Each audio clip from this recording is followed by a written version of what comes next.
Hello there, Leos. Welcome to your tarot reading. I am so terribly sorry that this video is so late. I hope it is still helpful for you. I hope you are still finding it, that it resonates. And whatever you're dealing with for this month, I hope that this provides a little bit of guidance for you. So I actually had two messages that came out for you. So I'm going to talk about them in succession, okay? So first of all, when I was shuffling out the spread, it took me a really long time to form like an image, and then once that image came out, the cards started coming out. So what I saw was very distinctly, there is a man, he's driving down like a very mountain, hilly road, okay? It's a two-lane street, and there are a lot of hills, so he's going up the hill, and he's in this really small, white, compact car. It's a very small car. It looks almost like the 80s in rural America somewhere. It looks like the 80s. So he's like, I can only see the back of the car. And then he goes up the hill, and then as he descends the hill, you see this power plant, okay? And power plants has that insignia that denotes radiation. So there's a power plant. It's white. It's looming in the distance. So it seems like that's his final destination. And then you see him getting closer and closer. The power plant looms larger and larger. It's emitting smoke. And then his car kind of stops at the gate. There's like security. He gets through, gets to the base of the power plant, and he steps out of the car with a full suit and also his briefcase, okay? So I was thinking that he works there. He works in this very intimidating, looming, like, it seems like for many of you, you might work in an environment, in an organization that is like heavily scrutinized, okay? That's what it feels like to me, because the power plant is huge. It's emitting smoke, so who knows what it's allowing to leak into the environment, right? And then on top of that, it has this huge radiation sign, okay? Is huge. The emblem is like on the side of those smokestacks almost. So I feel that for many of you, for whatever reason, there's a lot of commotion around the work that you're doing. Either the company, the organization is facing a lot of scrutiny from the press, from the public, from the neighbors even that surround that physical structure. And so I do feel like, I feel that a lot of you guys identify very strongly with the work that you do.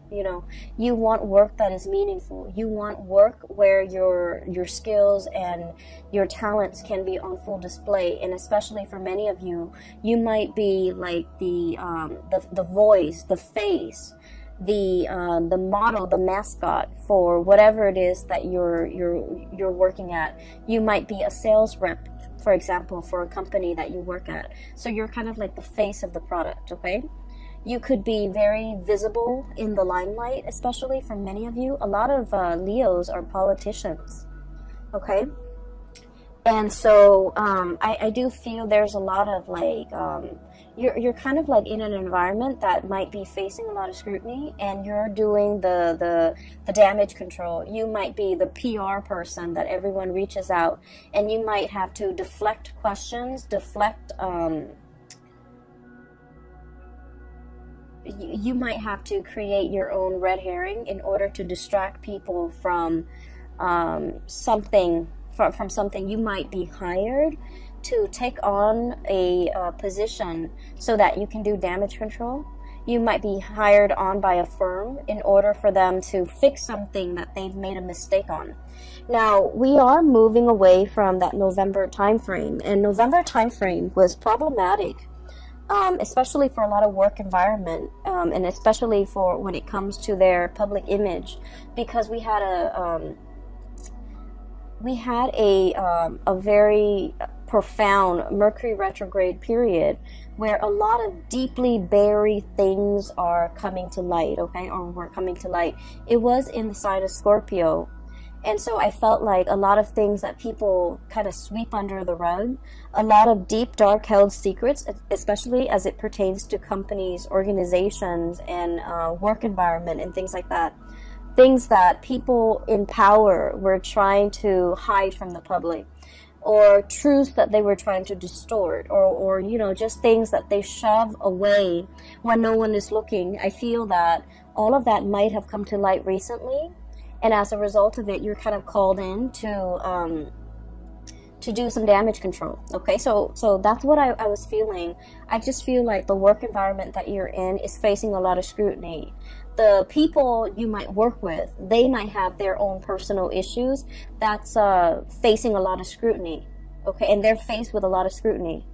And I am sensing a lot of people will come to you for the month of December, asking for advice, like, should I do this, should I do that, because they're really concerned about their public image. And you know, it doesn't mean that they're superficial or vain or shallow. I just feel like there's something going on here where somebody's job might be at stake, and you're kind of called in to either provide some guidance, provide some legal advice, expert advice even, how to de-escalate tension, how to de-escalate a potentially volatile situation, how to, you know, do all of those things, okay? I also feel like, you know, you're good at your job. You're paid very well. For many of you, you're paid very well for the work that you're doing. But behind it, I feel that, you know, it's a job. So you try to do what you're told. So for example, you work with you're hired on as a contractor to do some damage control for a company, and you might not like that company very much. And so, you know, even if you don't agree with it, agree with the things they're trying to hide, the things that they're trying to sweep under the rug, you're hired to do this job. And so you will do it to the best of your capability. So I don't see any moral, ethical conflicts here. I just feel almost as if there's a lot of fires to put out, okay? So going back to that image, there's a second part. So, you know, he steps out, and he's in a suit, really nice suit, in this mini car, but he's in a suit, and he holds a briefcase. And so, you know, my initial thought was, oh, he works here, he's an employee. But then I see him like with, in that briefcase, it's not like papers or laptop or things like that. I guess in the 80s they didn't have laptops. It's not like papers. It's a science kit, okay? So he has like, those what are those, the droppers where you take a little bit of a water sample and you put it into a slide, things like that. He has a dropper, he has machines to test the radiation level, and so he opens it up, puts it on top of the front of the car, the hood of the car, and then he starts to go around the area, the power plant. He starts inspecting. So that's when I was like, oh, he's an inspector. So he's not called out to do some damage control, even though that message applies to some of you, okay? But on the other hand, you might be also called in to inspect, to appraise, to make a final determination on something, to see whether or not it's sound, whether or not it's safe, whether or not it meets the regulation and the standards. And I feel like for many of you, and this could be, you know, just literally just one person I'm speaking to, but I feel like there was something that was unearthed. All of a sudden, it just came to light, and, you know, you're called in to do to make the final determination, to inspect, to appraise, to look at it. And he does his thing, okay? He walks around multiple times, collecting multiple samples. And then at the end of it, what I saw at the end of that picture, of that scene, was he puts in he takes like a poster from his car, okay? And then you see him get back into the car. He drives away. The security gates closes behind him. He stops the car, gets back out. And he puts this giant poster with the radiation, the hazardous sign on it, hazardous sign on it, and it says like deemed unsafe. Okay, that's what it says, deemed unsafe. And so I feel that there's a situation around you where you guys are in a very important position to protect people from.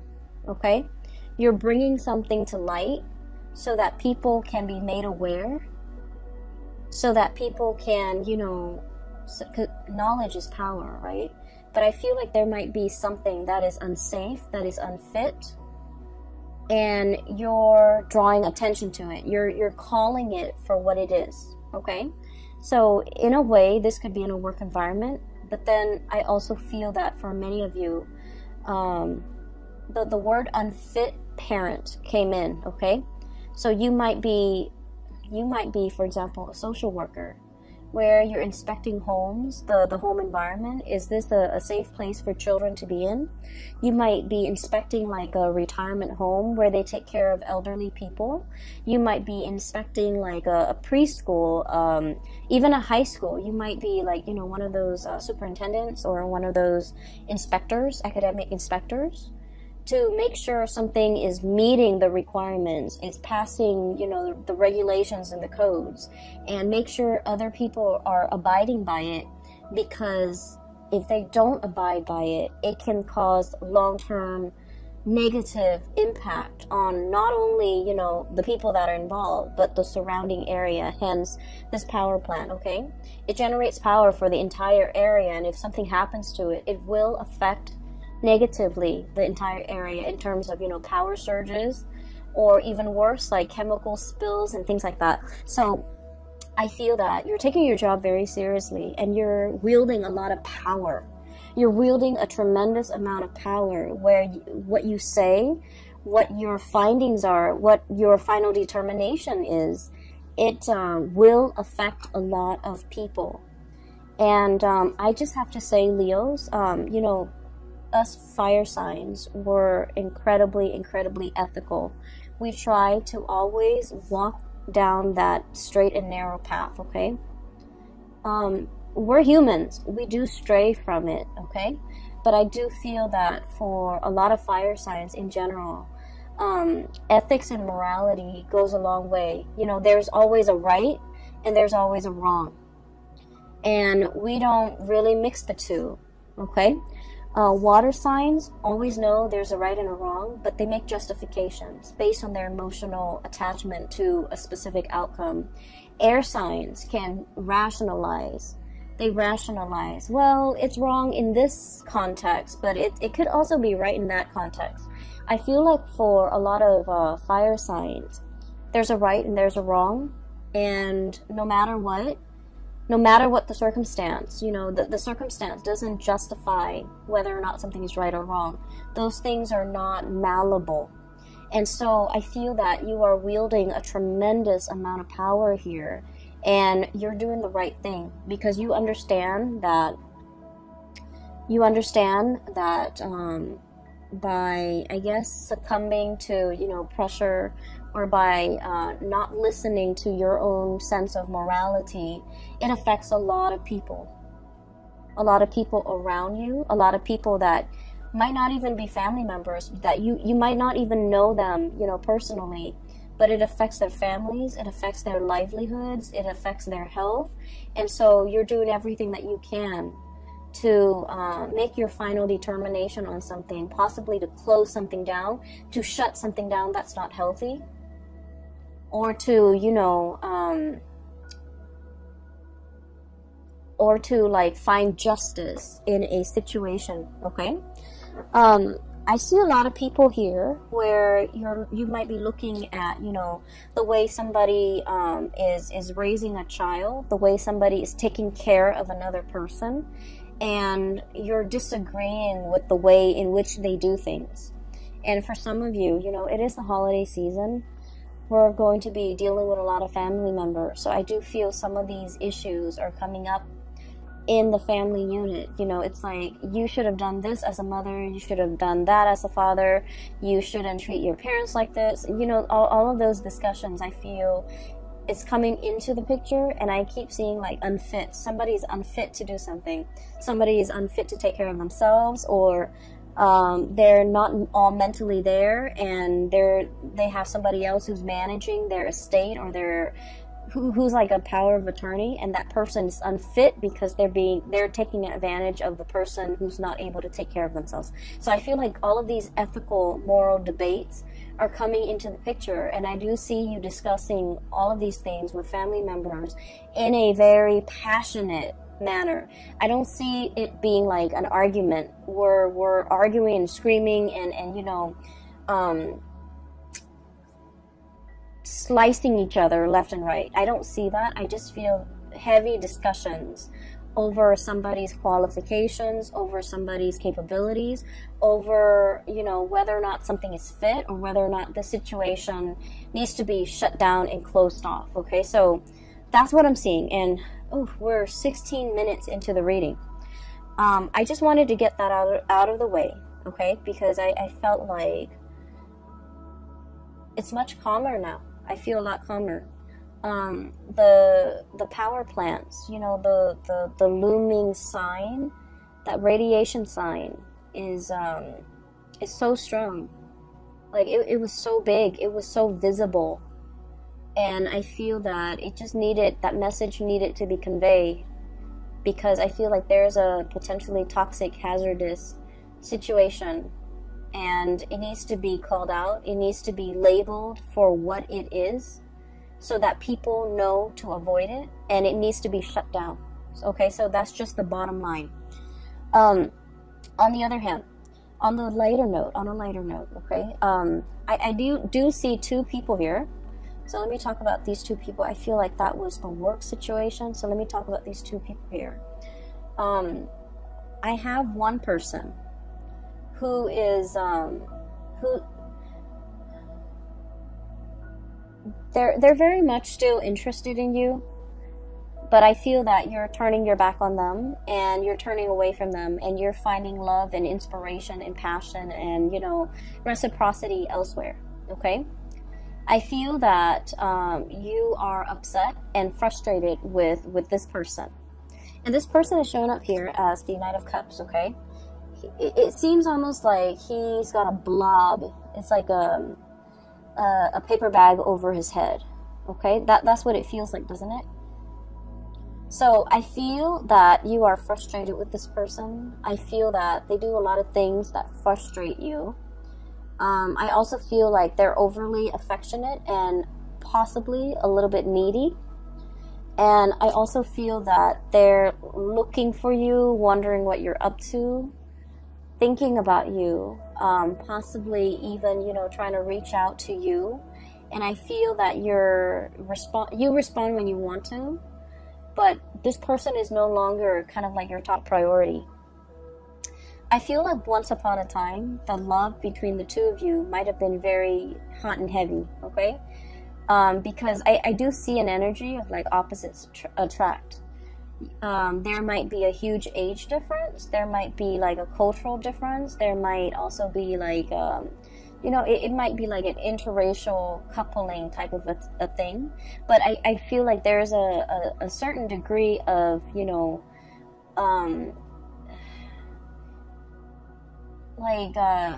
you guys are very dissimilar, okay? Very different from one another.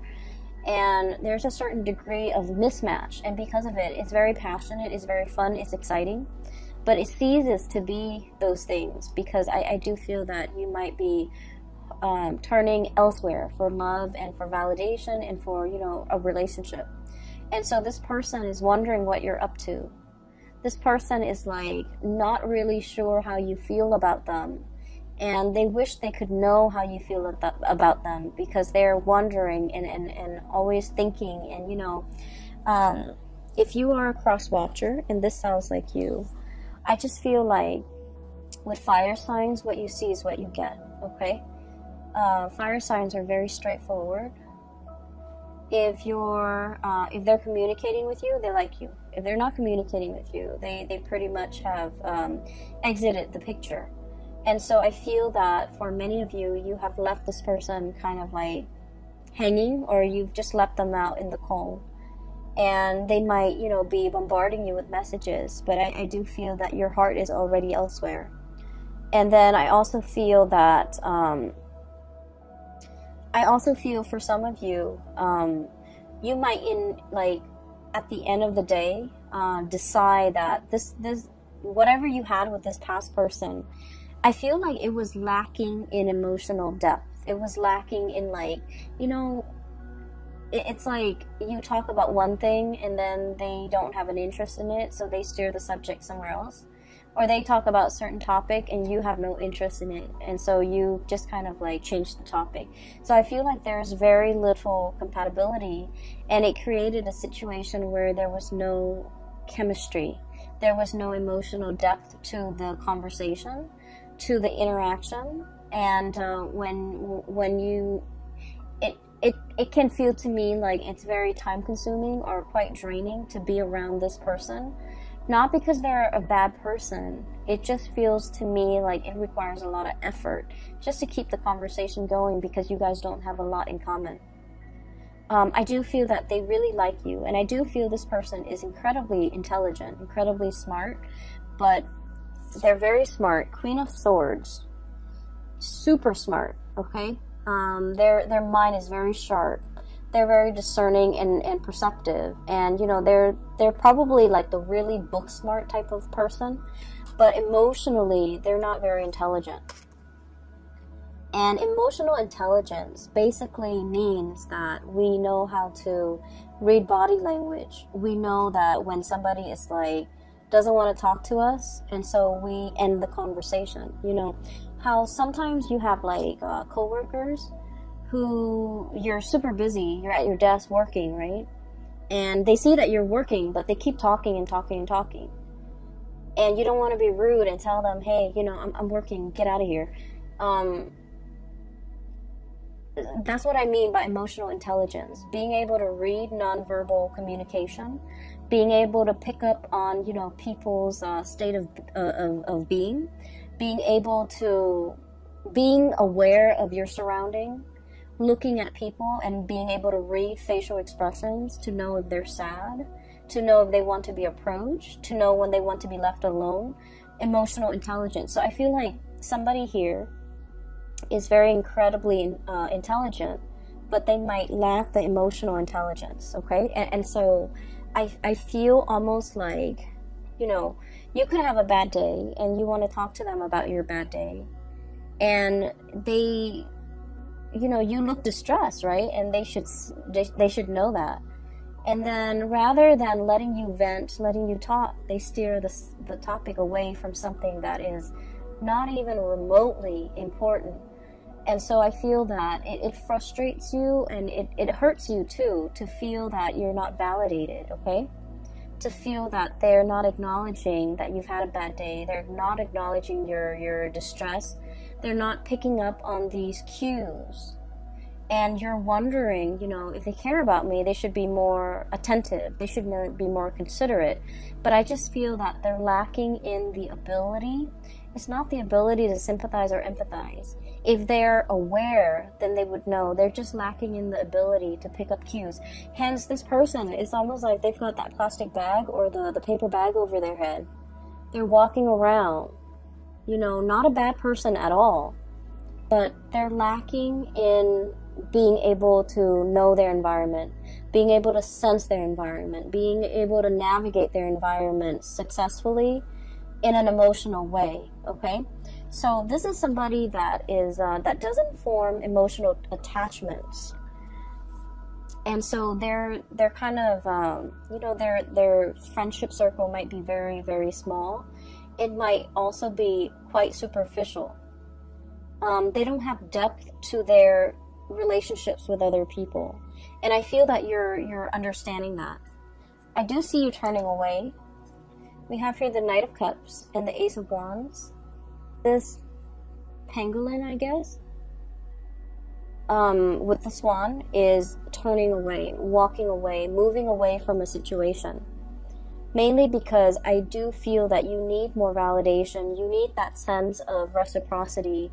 You need somebody who is a lot more considerate, okay? Like in your eyes, you feel this person is very inconsiderate, but I do sense that you want somebody who's a lot more emotionally available. And so enters this person, and this is the second person here. We have here the Queen of Cups. And I'm not reading the suit as a person anymore, because we have a lot of cross watchers. We have a lot of people with different planetary aspects.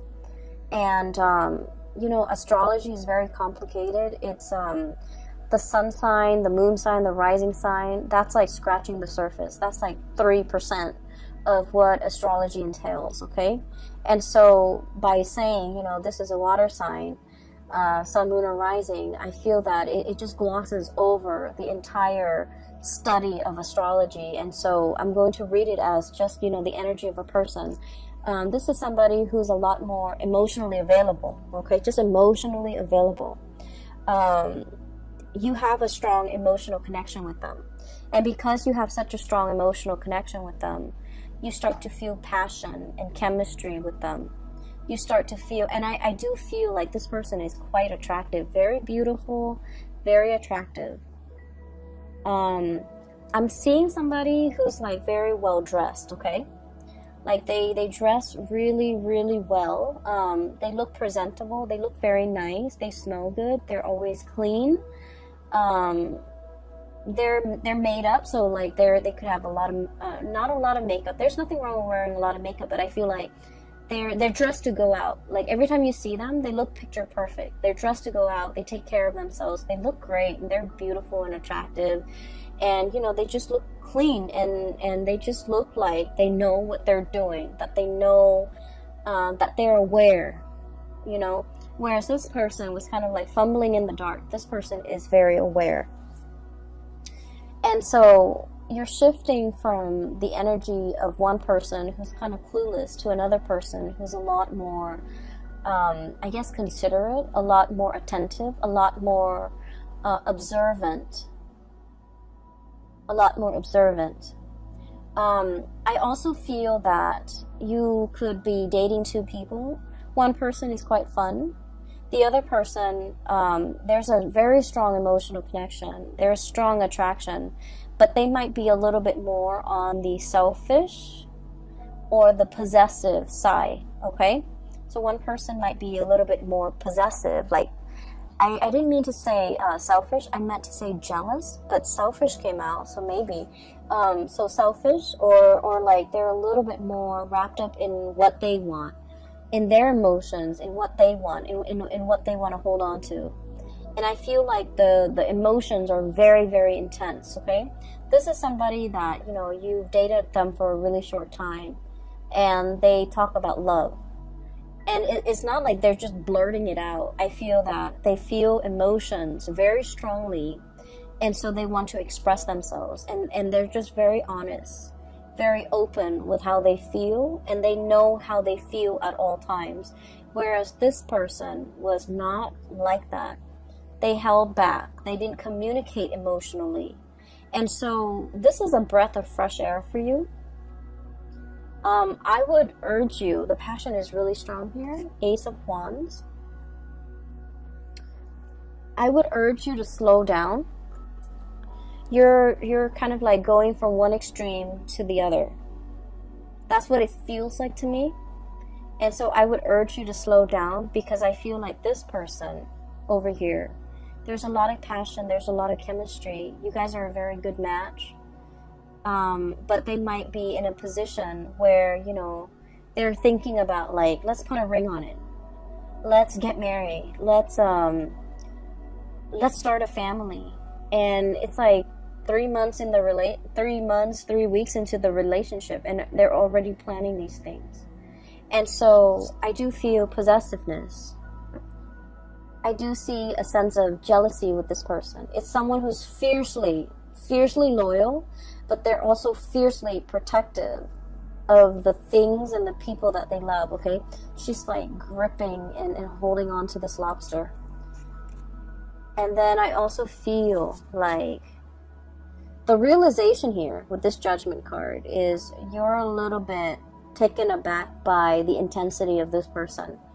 When you were dating this person, you wanted intensity. You wanted passion. You wanted intensity. And then, so this relationship was lacking in that. So you might have moved away from it. And now you're meeting exactly the person that you were hoping for. Intensity, passion. And then you realize that the intensity is too much. So you're kind of like stuck in this loop, okay? And that's what I mean by you're moving away from one extreme and landing yourself in the other end of the spectrum. And so if you're still dating this person, I almost feel like, you know, it's that hazardous sign. It's that hazardous sign where it's telling you to caution. It doesn't mean they're bad people. It just means, you know, you have to think about, why is this person so possessive? Why is this person so jealous? Why is it 3 weeks into this relationship and they're already talking about marriage, talking about children, talking about, you know, moving in together, getting a house, getting engaged? So mull these things over, mull over these decisions, because with the Ace of Wands, it denotes to me impulsiveness as well. And so we want to make sure we are on the same page before we can make these, you know, major decisions, okay? Especially if we have children in the picture as well. So I feel like something is starting off really, really fast. It's great. It's passionate. And I feel that this person really likes you. And they might feel that you are the one. And then I also feel you have that ex coming back into the picture. And I feel like they're totally opposite people. On like at first glance, or from what you remember, or from what you know about these two people, they're totally different people. But in its essence, I feel one person is a lot more expressive. The other one was very non-expressive. But at the heart of the matter, their energies are very similar, okay? They might have issues when it comes to emotional expression. One is too much, one is too little. Try to find that balance, okay? You might be that middle ground for them, for both of them. You might be that anchor point, and that's where they gravitate towards you. So just be careful that you have to moderate a relationship. Just be careful that you have to be the one where the other person leans on, because that can create, you know, codependency. So, you know, you want to be careful of that, okay? The second image that I saw for you was, I see this dark corridor. It looks almost like a hospital or like a school. It has a lot of different rooms, and it seems very clean and kind of sterile. And it's dark. It's, I can see a little bit, like I would say 30-40% visibility. It's dark out, the hallway is very dark, and I see this man kind of walking down this corridor, and he can't really see, he can't really see, right? It's dark. So he's holding out his hands. He's walking slowly, he's holding out his hands, trying to feel, you know, for where the walls are, what's in front of him, so that he doesn't trip and fall. So he's walking, and it makes me feel really uncomfortable. I'm looking at him walk down this hall, but I feel the discomfort because, you know, when we're in that kind of an environment where we don't know what's underneath us, where we don't know what's 10 feet in front of us, it can feel very unnerving, and it can also feel just really uncomfortable, vulnerable and exposed and uncomfortable. Okay, those are like the messages that came through, especially like vulnerable. And so I do sense heavily that you're in a environment where something is very new, and it makes you feel a little bit vulnerable and a little bit exposed and a little bit uncomfortable as well. Do I take off running? You know, do I just run to the end of the hall and hope that everything will be okay? And you know, what use is it if I'm meant to get hurt? Do I just get an early start and just run and make it fast and swift? Or do I slowly put myself through this agonizing discomfort feeling around for what's in front of me, feeling around for what's around me, and prolonging the discomfort, right? So I feel like those are the thoughts going through this man's head as he heads down this hallway. From what I can see, the hallway is clear. There are no chairs just thrown about. There's nothing that can really hurt him. It's a sterile environment. And so I just feel like a lot of what you're experiencing is the novelty, the newness of a situation where you're going to have to kind of, it's like you don't have the map, you don't have the blueprint, you don't have the previous knowledge about this situation. And so you're kind of like thrown in and, you know, forced to figure things out. For some of you, you might be dating somebody who might have children, and you're doing this for the very first time. And you're just like, I don't know how this is going to play out, but, you know, I'll do it little by little. You might be like in a relationship, and you're meeting somebody's parents for the first time. And you're just like, I don't know, it's going to be, you know, a little bit strange, uncomfortable, awkward even. But let me just jump in and then feel things out. And then for others, you might be taking somebody... excuse me, you might be dating somebody who is ethnically, culturally very different from you, religiously very different from you, and you know, you've always had like preconceived notions in the back of your mind. It's going to be like this, or they're like this, you know, so and so is like this race, this religion is like this culture is like this.